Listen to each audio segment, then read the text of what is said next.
Hello friends, എല്ലാവർക്കും trade four ലിവിങ്ങിൻ്റെ മറ്റൊരു അധ്യായത്തിലേക്ക് സ്വാഗതം. അപ്പോൾ നമ്മളിന്ന് ഡിസ്കസ് ചെയ്യുന്നത് ഡൈവേഴ്സിഫിക്കേഷൻ എന്ന പവർഫുൾ ടൂളിനെ കുറിച്ചാണ്. ടൂൾ അല്ലെങ്കിൽ എന്താ പറയുക, it's A basic rule you can say. Diversification അഥവാ വൈവിധ്യീകരണം എന്തുകൊണ്ടാണ് ഷെയർ മാർക്കറ്റിൽ വളരെ ഇമ്പോർട്ടൻ്റ് എന്നുള്ളതിനെക്കുറിച്ചാണ് നമ്മളിന്ന് ഡിസ്കസ് ചെയ്യുന്നത്. ചില ലൈവ് എക്സാമ്പിളുകളിലൂടെ നമ്മളിന്ന് ഡിസ്കസ് ചെയ്യുകയാണ്. അപ്പോൾ അതിനു മുമ്പ് ഈ ചാനൽ നിങ്ങൾ ഇതുവരെയും സബ്സ്ക്രൈബ് ചെയ്തിട്ടില്ല എങ്കിൽ താഴെ കാണുന്ന ചുവന്ന ബട്ടൺ പ്രസ് ചെയ്ത് സബ്സ്ക്രൈബ് ചെയ്യുക. നമ്മൾ കൂടുതലും ഡിസ്കസ് ചെയ്യുന്നത് ടെക്നിക്കൽ, അതുപോലെ തന്നെ ഫണ്ടമെൻ്റൽ കാര്യങ്ങൾ, അതുപോലെ തന്നെ ഷെയർ മാർക്കറ്റിൽ എല്ലാവർക്കും സംഭവിച്ചേക്കാവുന്ന അബദ്ധങ്ങൾ എങ്ങനെ നമുക്ക് ഒഴിവാക്കാം, അല്ലെങ്കിൽ ഒരു മികച്ച ട്രേഡിംഗ് പാറ്റേൺ എങ്ങനെ വളർത്തിയെടുക്കാം, അല്ലെങ്കിൽ ഒരു എന്താ പറയുക റിട്ടയർമെൻറ്റ് ഇൻകം, അല്ലെങ്കിൽ ഒരു പാരലൽ ഇൻകം, അല്ലെങ്കിൽ സെക്കൻഡ് സോഴ്സ് ഓഫ് ഇൻകം എങ്ങനെ ഷെയർ മാർക്കറ്റിൽ നിന്നും ഉണ്ടാക്കിയെടുക്കാം എന്നാണ് പ്രധാനമായും നമ്മൾ പല വീഡിയോകളിലൂടെയും ഡിസ്കസ് ചെയ്യുന്നത്. അപ്പോൾ ഇന്നത്തെ പ്രധാന ടോപ്പിക്കിന് കാരണമായുള്ള വസ്തുത എന്താണെന്ന് ചോദിച്ചാൽ, കഴിഞ്ഞ കുറച്ച് ദിവസങ്ങളായി വാട്സാപ്പിലും അല്ലെങ്കിൽ ടെലിഗ്രാമിലും അതുപോലെ നമ്മുടെ കഴിഞ്ഞ വീഡിയോസിലും താഴെയുമൊക്കെ ഇങ്ങനെ ഒരു ക്വസ്റ്റ്യൻ ചോദിച്ചിരുന്നു: എങ്ങനെ നമുക്ക് യെസ് ബാങ്ക് പോലുള്ള ദുരന്തങ്ങൾ ഒഴിവാക്കാം, അല്ലെങ്കിൽ എൻ്റെ കയ്യിൽ 1000 ക്വാണ്ടിറ്റി DHFL ഉണ്ട്, 400 രൂപയ്ക്ക് മേടിച്ചത്, അത് എന്ത് ചെയ്യും ഞാൻ? അതുപോലെ എൻ്റെ മറ്റൊരാൾ ചോദിച്ചതെന്ന് വെച്ചാൽ, എൻ്റെ കയ്യിൽ രുചി സോയ ഉണ്ടായിരുന്നു, പക്ഷേ ഇപ്പോൾ അത് കാണുന്നില്ല, ഏകദേശം 10,000 ക്വാണ്ടിറ്റി ഉണ്ടായിരുന്നു. അല്ലെങ്കിൽ എൻ്റെ കയ്യിൽ LML ഉണ്ടായിരുന്നു, പക്ഷേ അതിപ്പോൾ എൻ്റെ ഡിമാറ്റിലൊന്നും കാണുന്നില്ല. എന്താണ് സംഭവിച്ചത്, എന്തുകൊണ്ടാണ് ഇങ്ങനെ സംഭവിക്കുന്നതെന്ന്? അപ്പോൾ നമുക്കിപ്പോൾ യെസ് ബാങ്കിനെ അല്ലെങ്കിൽ DHFLനെ ഒന്നും രുചി സോയ അല്ലെങ്കിൽ നമ്മുടെ LML പോലെയുള്ള ഫണ്ടമെൻ്റലി വീക്കായിട്ടുള്ള സ്ക്രാപ്പ് എന്ന് വേണമെങ്കിൽ പറയാം, അത്തരം സാധനങ്ങളോട് കമ്പയർ ചെയ്യാൻ പറ്റത്തില്ല. DHFLനും യെസ് ബാങ്കിനുമൊക്കെ സംഭവിച്ചത് എന്താണെന്ന് നമുക്കറിയാം. ഞാനതിൻ്റെ കാര്യഹിതകളിലോട്ട് പോകുന്നില്ല. അപ്പോൾ ഈ 1000-ഉം 2000-ഉം മേടിച്ചു വച്ചവർ എന്താ ചെയ്തു എന്ന് ചോദിച്ചാൽ, അവരുടെ ക്യാപിറ്റലിൻ്റെ 75% അല്ലെങ്കിൽ ചിലർ 100% അല്ലെങ്കിൽ 101% യെസ് ബാങ്കിൽ ഇൻവെസ്റ്റ് ചെയ്തിട്ടുള്ളവരുണ്ട്, 300-നും 250-നും ഒക്കെ. ഓക്കെ, അപ്പോൾ അതുപോലെ തന്നെ രുചി സോയ ആദ്യമായിട്ട് ട്രേഡിങ്ങിൽ ഇറങ്ങി തിരിച്ചയാൾ തന്നെ 1-2 മാസത്തിനുള്ളിൽ രുചി സോയയുടെ അപ്പർ സർക്യൂട്ടും കണ്ട്, അല്ലെങ്കിൽ LMLൻ്റെ അപ്പർ സർക്യൂട്ടും കണ്ട് ലക്ഷങ്ങൾ അതിൽ ഇൻവെസ്റ്റ് ചെയ്ത് ഇപ്പോൾ തന്നെ പൈസ വാരിക്കളയാമെന്ന് പറഞ്ഞ് ഇൻവെസ്റ്റ് ചെയ്ത ആൾക്കാരുണ്ട്. എഗെയിൻ, ഞാൻ ഇതൊരു ടെക്നിക്കൽ ക്ലാസ് അല്ല, അല്ലെങ്കിൽ ഒരു ഫണ്ടമെൻ്റലി അനാലിസിസ് ചെയ്യുന്ന ഒരു വീഡിയോ അല്ല ഇത്. ഞാൻ ചില ഫാക്റ്റുകൾ പറയുകയാണ്. ഒരുപക്ഷേ പലർക്കും സംഭവിച്ചത്, ഈവൻ LMLൻ്റെ കേസ് എനിക്കും സംഭവിച്ചതാണ്. പാസ്റ്റിൽ എനിക്ക് ഏകദേശം നല്ലൊരു എമൗണ്ട് LML പോയി. ഫസ്റ്റ് ഓഫ് ആൾ, അന്ന് നമുക്ക് വർഷങ്ങൾക്ക് മുമ്പാണ്. ഫണ്ടമെൻ്റലി അനലൈസ് ചെയ്യാനും അല്ലെങ്കിൽ ടെക്നിക്കലി അനലൈസ് ചെയ്യാനും പറഞ്ഞു തരാനൊന്നും ആരുമില്ലായിരുന്നു. അപ്പോൾ ഞാൻ പല വീഡിയോകളിലും പറയാറുണ്ട്, മറ്റുള്ളവർക്ക് സംഭവിച്ച തെറ്റുകൾ നമ്മുടെ തെറ്റുകളായി കണ്ട് അതിൽ നിന്ന് പാഠം ഉൾക്കൊണ്ടില്ല എങ്കിൽ നമുക്ക് ഈ ഷെയർ മാർക്കറ്റിൽ നിലനിൽക്കാൻ സാധിക്കില്ല. അപ്പോൾ ഇന്നത്തെ ടോപ്പിക്കിൽ നമ്മൾ പറയുന്നതെന്ന് വെച്ചാൽ, യെസ് ബാങ്കിൻ്റെ കേസ് എടുക്കാം. അപ്പോൾ യെസ് ബാങ്കും DHFലും ഫണ്ടമെൻ്റലി സ്ട്രോങ് ആണ്. പക്ഷേ അതിന് ചില കാര്യങ്ങൾ സംഭവിച്ചു, അല്ലെങ്കിൽ NBA കൂടി, അല്ലെങ്കിൽ അതുപോലെ പ്രൊമോട്ടേഴ്സ് ഷെയർ വിറ്റൊഴിഞ്ഞു, അങ്ങനെ കുറച്ച് ഇഷ്യൂസ് ഉണ്ടായി. അതുപോലെ തന്നെ DHFലും അങ്ങനെ ഒരുപാട് പ്രശ്നങ്ങളുണ്ടായി. കുറച്ച് എന്താ പറയുക, ന്യൂസ് വന്നു, അല്ലെങ്കിൽ കുറച്ച് ഫാക്ട്സ് ഇൻസൈഡ് കമ്പനി തന്നെ കുറച്ച് ഇഷ്യൂസ് ഉണ്ടായി, കുറച്ച് NBA ഉണ്ടായി. അപ്പോൾ ഇതെല്ലാം തന്നെ ഈ ഷെയർസിനെ ബാധിച്ചു. അപ്പോൾ ഇവിടെ നമ്മൾ അറിഞ്ഞിരിക്കേണ്ട പ്രധാന കാര്യം, അല്ലെങ്കിൽ നമ്മൾ തീർച്ചയായിട്ടും സീരിയസ് ആയിട്ട് ട്രേഡിങ്ങിന് എടുക്കുന്നവരാണെങ്കിൽ മാത്രം ഈ വീഡിയോ അവസാനം വരെ കാണുക. കാരണം നമുക്ക് ഇങ്ങനൊരു ദുരന്തം നമ്മുടെ ജീവിതത്തിൽ സംഭവിക്കാൻ പാടില്ല. So the main fact or the main reason for this failure was the lack of diversification. അപ്പോൾ ആരാണോ യെസ് ബാങ്ക് 5000-ഉം 10,000-ഉം ഒക്കെ തലയിൽ വെച്ചത്, എന്തുകൊണ്ട് അവർ ഡൈവേഴ്സിഫൈ ചെയ്തില്ല? പല വീഡിയോകളിലും നമ്മൾ കേട്ടിട്ടുണ്ട്, പല ആർട്ടിക്കിളിലും നമ്മൾ വായിച്ചിട്ടുണ്ട്, പല പ്രമുഖരും പറഞ്ഞിട്ടുണ്ട്, diversification is an important tool. Diversify ചെയ്യുക. നമ്മുടെ കയ്യിൽ 1000 രൂപയാണ് ഉള്ളതെങ്കിൽ നമ്മളതിനെ 1000-നെ 10ആയിട്ട് ഡിവൈഡ് ചെയ്യുക. 100 രൂപ മാത്രം ഒരു ഷെയറിലിടുക. നിങ്ങൾക്ക് ഇനി 100 രൂപയാണ് നിങ്ങളുടെ ഇൻവെസ്റ്റ്മെൻറ്റ് എങ്കിൽ, ഞാൻ പറഞ്ഞിട്ടുണ്ട് നമുക്ക് 1 രൂപ വെച്ച് ഇൻവെസ്റ്റ് ചെയ്യാം. അപ്പോൾ 100 രൂപയാണ് ഇൻവെസ്റ്റ്മെൻറ്റ് ആണെങ്കിൽ 10 രൂപയുടെ 10 ഷെയറുകൾ വാങ്ങുക. മാക്സിമം ആണ് പറഞ്ഞത്, മിനിമം അല്ല. അതുപോലെ തന്നെ നിങ്ങൾക്ക് നമ്മുടെ ഇൻവെസ്റ്റ്മെൻറ്റ് 1 ലക്ഷമാണെങ്കിൽ 10,000 രൂപയുടെ 10 ഷെയറുകൾ മേടിക്കുക. അപ്പോൾ ഞാൻ ഓക്കെ, ഈ ഡൈവേഴ്സിഫിക്കേഷനകത്ത് വീണ്ടും ഒരു ഡൈവേഴ്സിഫിക്കേഷൻ ഉണ്ട്. നമ്മൾ 1 ലക്ഷം രൂപയ്ക്കാണ് ഇൻവെസ്റ്റ് ചെയ്യുന്നതെങ്കിൽ നമ്മൾ പറഞ്ഞു 10%, അതായത് 10,000 രൂപ ഒരു ഷെയർ മേടിക്കുക. എന്നിട്ട് ഈ 10,000-ൻ്റെ 10 ഷെയർ വാങ്ങി മേടിക്കുമ്പോൾ നമ്മുടെ പൈസയെല്ലാം തീർന്നു. പക്ഷേ അവിടെയും again we are deviating from the main rule, that is we always need to invest only 70% of our free money. അതായത് നമ്മുടെ കയ്യിലുള്ള ക്യാഷിൻ്റെ 70% മാത്രമേ ഇൻവെസ്റ്റ് ചെയ്യാവൂ. അങ്ങനെ വരുമ്പോൾ ഒരുപക്ഷെ നിങ്ങൾക്ക് ഈ 10% പോലും ഫുള്ളി ഇൻവെസ്റ്റ് ചെയ്യാൻ സാധിച്ചു എന്ന് വരില്ല. ആ ഒരു റൂള് ഫോളോ ചെയ്യുകയാണെങ്കിൽ എപ്പോഴും ഈ ഫണ്ടമെൻ്റലി അല്ലെങ്കിൽ ഇത്രയും ബേസിക് ആയിട്ടുള്ള റൂൾസ് ഫോളോ ചെയ്താൽ മാത്രമേ നമുക്കിതിൽ നിന്ന് വല്ല പൈസയും കിട്ടുകയുള്ളൂ. ഒരുപക്ഷെ ഇത് കാണുന്ന നിങ്ങൾക്ക് പോലും വൻ ലോസുകൾ വന്നിട്ടുണ്ടാകാം.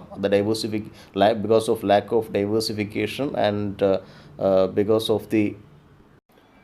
ഓഫ് അവൈലബിങ് ലിവറേജ്. അപ്പോൾ ഇത്തരം കാര്യങ്ങൾ കൊണ്ടാണ് കൂടുതൽ ലോസ് സംഭവിക്കുന്നത്. അതുകൊണ്ട് തീർച്ചയായിട്ടും നമ്മൾ ശ്രദ്ധിക്കേണ്ട കാര്യം നമ്മുടെ സ്റ്റോക്ക് എപ്പോഴും ഡൈവേഴ്സിഫൈ ചെയ്യുക. ഒരു DHFL അല്ലെങ്കിൽ ഒരു യെസ് ബാങ്ക് അല്ലെങ്കിൽ അങ്ങനെയുള്ള ഷെയറുകൾ. പിന്നെ നമുക്ക് രുചിസോയ LML എന്നും നമുക്കിവിടെ പറയാൻ പോലും പറ്റത്തില്ല. അത്രയ്ക്ക് വെറും it's A script but A scrap. അത്രയും ഫണ്ടമെൻ്റലി അത്രയും വേസ്റ്റ് ആയിട്ടുള്ള ഷെയറാണ്. അപ്പോൾ അത് ഞാൻ പറഞ്ഞല്ലോ, ഞാൻ വരെ അത് തെറ്റ് കാണിച്ചു. അപ്പോൾ അത്തരം മിസ്റ്റേക്കുകൾ നിങ്ങൾ ഒരിക്കലും ചെയ്യരുത്. തീർച്ചയായിട്ടും ഷെയർ മാർക്കറ്റിലോട്ട് കടന്നു വന്ന ഒരാളാണെങ്കിൽ ഫണ്ടമെൻ്റലി അനലൈസ് ചെയ്ത് വേണം എടുക്കാൻ. ഡെപ്റ്റ് ഇക്വിറ്റി റേഷ്യോ അതിനെക്കുറിച്ച് ഞാനൊരു വീഡിയോ ചെയ്യുന്നുണ്ട്. അതെപ്പോഴും കഴിവതും 1 താഴെയായിരിക്കണം. പക്ഷേ എഗെയിൻ അത് ഫിനാൻഷ്യൽ ഇൻസ്റ്റിറ്റ്യൂഷൻസിന് 1 താഴെ കിട്ടാൻ പാടാണ്. അത് ഞാൻ അടുത്ത വീഡിയോയിൽ പറയുന്നുണ്ട്. അതുപോലെ അതിൻ്റെ അസറ്റ്, അതിൻ്റെ സെയിൽസ്, അതിൻ്റെ പ്രോഫിറ്റ് ഗ്രോത്ത്, ROCE, ഡെപ്റ്റ് ഇക്വിറ്റി റേഷ്യോ, അതെല്ലാം നമ്മൾ കൺസിഡർ ചെയ്തിട്ട് മാത്രമേ എടുക്കുകയുള്ളൂ. പക്ഷേ നമ്മുടെ എന്താ പറയുക, നമ്മുടെ ഈ ടാറ്റ മോട്ടോഴ്സ് അല്ലെങ്കിൽ ഗീതാഞ്ജലി കുറച്ച് NB ഇഷ്യൂസൊക്കെ ഉണ്ടായിരുന്നു ആദ്യം മുതലേ. ടാറ്റ മോട്ടോഴ്സ് അല്ലെങ്കിൽ അശോക് ലൈലാൻഡ് എത്ര 130 ഇപ്പോൾ നിൽക്കുന്നത് 60 ആണ്, അല്ലെങ്കിൽ 70 റേഞ്ചാണ്. അപ്പോൾ ടാറ്റ മോട്ടോഴ്സ് 500 ഇപ്പോൾ നിൽക്കുന്നത് 160 ലെവലാണ്. അപ്പോൾ ഈ 500 മേടിച്ച ഒരാൾക്ക് അല്ലെങ്കിൽ DHFL 500 മേടിച്ച ഒരാൾക്ക് തിരിച്ച് ആ ലെവൽ വരെ പോകുന്നതിന് ആ ഷെയർ ഹോൾഡ് ചെയ്യേണ്ടി വരും. ആ സമയം അത്രയും നമ്മുടെ ക്യാപിറ്റൽ സ്റ്റക്കാവും. അതുപോലെ തന്നെ യെസ് ബാങ്ക് 350 മേടിച്ചിട്ട് ഇപ്പോൾ കിടക്കുന്നത് എത്രയാണ്, 40-45 എനിക്കൊന്ന് 50 ഓക്കെ. 50 തിരിച്ച് 350 എത്ര കാലങ്ങൾ എടുക്കും അല്ലേ. അപ്പോൾ അത് ആ സ്റ്റോക്ക് ഇടിയുന്ന സ്പീഡ് കാണത്തില്ല കയറാൻ. നമ്മൾ പറയുന്ന പോലെ ഒരു എന്താ പറയുക, കുന്നിനെ ഇടിച്ചിടാൻ എളുപ്പമാണ്, പക്ഷേ അതുപോലെ ഒരു ബിൽഡിങ് കെട്ടിപ്പൊക്കാൻ പാടാണെന്ന് പറയുന്നത് പോലെ അത് നമ്മൾ അറിഞ്ഞിരിക്കേണ്ട കാര്യമാണ്. അപ്പോൾ തീർച്ചയായിട്ടും നിങ്ങൾ ഇൻവെസ്റ്റ്മെൻറ്റ് ഇതിലോട്ട് ഇറങ്ങുന്ന ആളാണെങ്കിൽ തീർച്ചയായിട്ടും ഡൈവേഴ്സിഫൈ ചെയ്യുക. അതുപോലെ തന്നെ സ്റ്റോക്കിൻ്റെ ഫണ്ടമെൻ്റലി അല്ലെങ്കിൽ ക്വാളിഫൈഡ് ആണോ നോക്കുക, ടെക്നിക്കലി അതെങ്ങനെയാണ്, സപ്ലൈ സോണാണോ ഡിമാൻഡ് സോണാണോ നോക്കുക. ഞാൻ പല വീഡിയോകളിൽ പറഞ്ഞിട്ടുണ്ട്, സപ്ലൈ സോണിൽ നമ്മൾ എൻട്രി ചെയ്യുന്നു, അതിന് താഴെ നമ്മളൊരു 10% നമ്മൾ സ്റ്റോപ്പ് ലോസ് ഇടുന്നു. അങ്ങനെയൊക്കെ ആയിരുന്നുവെങ്കിൽ ഈ യെസ് ബാങ്ക് ദുരന്തവും LML ദുരന്തവും അല്ലെങ്കിൽ DHFL ദുരന്തവും ഒന്നും നമ്മുടെ ജീവിതത്തിൽ സംഭവിക്കില്ലായിരുന്നു. പക്ഷേ നമ്മൾ ഇത്തരം ബേസിക് റൂൾസ് സ്കിപ്പ് ചെയ്തുകൊണ്ടാണ്, അല്ലെങ്കിൽ അതിന് ഇമ്പോർട്ടൻസ് കൊടുക്കാത്തത് കൊണ്ടാണ് പ്രധാനമായിട്ടും ഇത്തരം കാര്യങ്ങൾ സംഭവിച്ചത്. അതുകൊണ്ട് ഇനിയെങ്കിലും നമ്മുടെ ഫ്രീ ക്യാഷിൻ്റെ 70% മാത്രം ഇൻവെസ്റ്റ് ചെയ്യുക. ഞാനൊന്ന് റിപ്പീറ്റ് ചെയ്യാം, 70% മാത്രം ഇൻവെസ്റ്റ് ചെയ്യുക. ഫണ്ടമെൻ്റലി ക്വാളിഫൈഡ് ആയിട്ടുള്ള സ്റ്റോക്കുകൾ മാത്രം നോക്കുക. ഞാൻ പറഞ്ഞിട്ടുണ്ട്, എത്രയോ ബ്ലൂ ചിപ്പ് നമുക്കുണ്ട്, എത്രയോ ഫണ്ടമെൻ്റലി സ്ട്രോങ് സ്റ്റോക്കുകൾ. ഞാൻ പറഞ്ഞ മ്യൂച്വൽ ഫണ്ട് ഹൗസസ് മാനേജ് ചെയ്യുന്ന ഫണ്ട് നോക്കുക. ഞാനൊരു വെബ്സൈറ്റ് പറഞ്ഞിട്ടുണ്ട്, മോർണിംഗ് സ്റ്റാർ ഉണ്ട്, അല്ലെങ്കിൽ വാല്യൂ റിസർച്ച് ഓൺലൈൻ ഉണ്ട്. അങ്ങനെ ഒരുപാട് വെബ്സൈറ്റുണ്ട്, അവർ നോക്കുക. മ്യൂച്വൽ ഫണ്ട് ഹൗസസ് ഓൺ ചെയ്യുന്ന ഷെയർസ് ഏതാണ്, അവർ കുറച്ച് കൊണ്ടുവരുന്ന ഷെയർ ഏതാണ്, കൂടുതൽ കൂട്ടിക്കൊണ്ടുവരുന്ന ഷെയർസ് ഏതാണ്, അങ്ങനെയൊക്കെയുള്ള ഷെയർസ് കണ്ടുപിടിക്കുക. അതുപോലെ ഡിമാൻഡ് സോണിൽ അവൈലബിൾ ആയിരിക്കുന്ന അത്യാവശ്യം വളർച്ചയുള്ള ഷെയർസ് ഏതാണ്, അങ്ങനെയുള്ള ഷെയർ കണ്ടുപിടിക്കുക. അതിനെ തന്നെ കുറേശ്ശെ ഇൻവെസ്റ്റ് ചെയ്യുക. അല്ലാതെ ഈ ബാക്കി ഞാൻ പറഞ്ഞല്ലോ, ഗീതാഞ്ജലി അല്ലെങ്കിൽ LML അല്ലെങ്കിൽ രുചിസോയ അല്ലെങ്കിൽ ഇപ്പോൾ കിടക്കുന്ന ഒരുപാട് ഊർജ്ജ അങ്ങനെയുള്ള സ്ക്രാപ്പുകളുടെ പുറകിൽ നിന്ന് പോകാതിരിക്കുക. അത്യാവശ്യം നല്ല സ്റ്റോക്കുകളിൽ ഇൻവെസ്റ്റ് ചെയ്യുക. അതാണ് ഏറ്റവും പ്രധാനപ്പെട്ട കാര്യം. അതിനുശേഷം നമ്മൾ നേരത്തെ പറഞ്ഞതുപോലെ നമ്മുടെ കയ്യിലുള്ളതിൻ്റെ 70% മാത്രം ഇൻവെസ്റ്റ് ചെയ്യുക. അതുപോലെ തന്നെ 10% ഓഫ് ദ മാക്സിമം ക്യാപിറ്റൽ മാത്രം ഒരു ഷെയറിൽ ഇൻവെസ്റ്റ് ചെയ്യുക. നമ്മുടെ കയ്യിലുള്ള 10,000 രൂപ ഉണ്ടായിരുന്നെങ്കിൽ നമ്മൾ 1,000 രൂപ മാത്രമേ നമ്മൾ യെസ് ബാങ്കിൽ നിക്ഷേപിച്ചിരുന്നുവെങ്കിൽ നമ്മൾക്ക് ആർക്കും കരയേണ്ടി വരില്ല. പക്ഷേ എനിക്കറിയാം ഒരുപാട് ഫ്രണ്ട്സ് അവരിപ്പോൾ ട്രേഡിംഗ് നിർത്തിയ അവസ്ഥയിലാണ്. സത്യം പറയാം, അവർ ട്രേഡിംഗ് നിർത്തിയ അവസ്ഥയിലാണ്.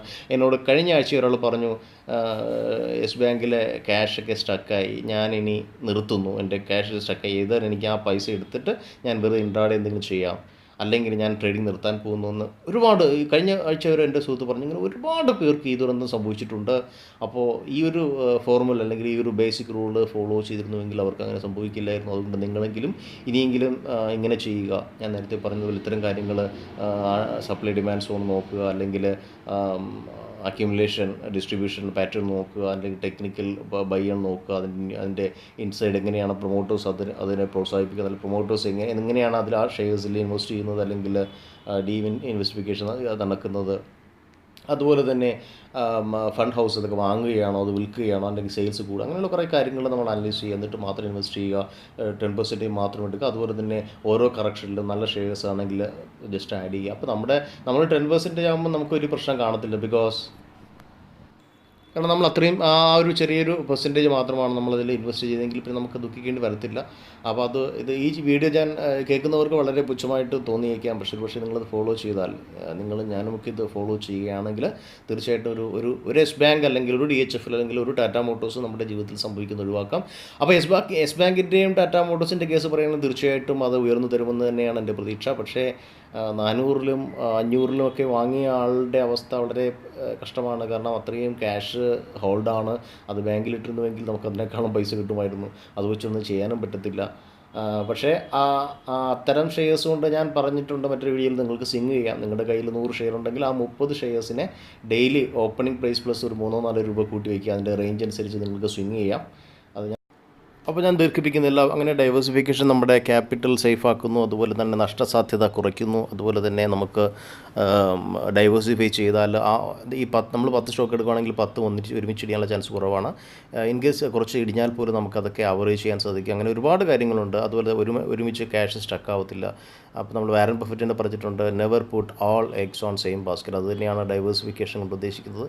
അപ്പോൾ താങ്ക് യു. നിർത്തുന്നു. മറ്റൊരു വീഡിയോയുമായി എത്തുന്നവരെ ഗുഡ് ബൈ.